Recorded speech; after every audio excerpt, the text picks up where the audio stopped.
বাংলাদেশ জাতীয়তাবাদী দল বিএনপি ক্ষমতায় গেলে আগামী 5 বছরে দেশব্যাপী 25 কোটি গাছ লাগানোর পরিকল্পনা হাতে নিয়েছে।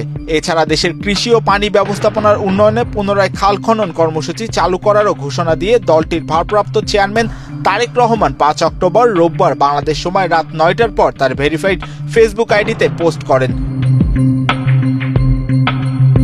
সুস্থভাবে বেঁচে থাকার ক্ষেত্রে পরিবেশ ও জলবায়ু পরিবর্তন একটি অত্যন্ত গুরুত্বপূর্ণ বিষয় জানিয়ে ফেসবুক পোস্টে তিনি আরও লেখেন, একটি বাড়ি প্রতিটি মানুষের মৌলিক মানবাধিকার, যা আমাদের দিবে নিরাপত্তা, করবে মর্যাদাপূর্ণ এবং রাখবে সুরক্ষিত। বান্ডেল থাকলে প্রতি সেনমানিতে টাকা বাঁচবে। বিকাশ সেনমানি বান্ডেল কিনে জিতুন প্রতি লেনদেনে।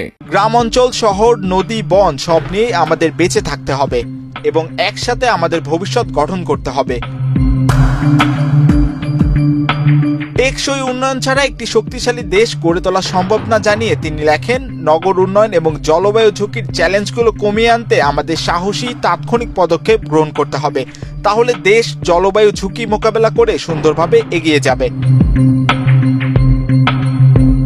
রাষ্ট্র মেরামতে বিএনপির 31 দফার রূপরেখার মধ্যে জলবায়ুর বিষয় অন্তর্ভুক্তি বিষয়টি জানিয়ে তিনি ফেসবুকে পোস্টে উল্লেখ করেন, রূপরেখার 29 নম্বরে রয়েছে জলবায়ু পরিবর্তন এবং পরিবেশ সুরক্ষা এবং 31 নম্বরে পরিকল্পিত সুষম নগরায়ন এবং বিকেন্দ্রীকরণের বিষয়ে বলা হয়েছে।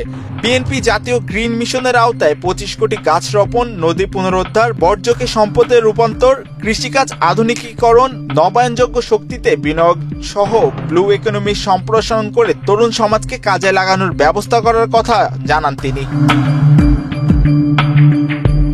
তারেক রহমান অঙ্গীকার করে লিখেন, বিএনপি ক্ষমতায় গেলে বাসস্থান ও ভবিষ্যৎ প্রজন্মকে রক্ষা করতে বিভিন্ন পদক্ষেপ গ্রহণ করবে। টেকসই বাংলাদেশ গড়ে তোলার জন্য সবাইকে আহ্বান জানান বিএনপির ভারপ্রাপ্ত চেয়ারম্যান। মাহিউজ্জামান, বাংলাদেশ প্রতিদিন।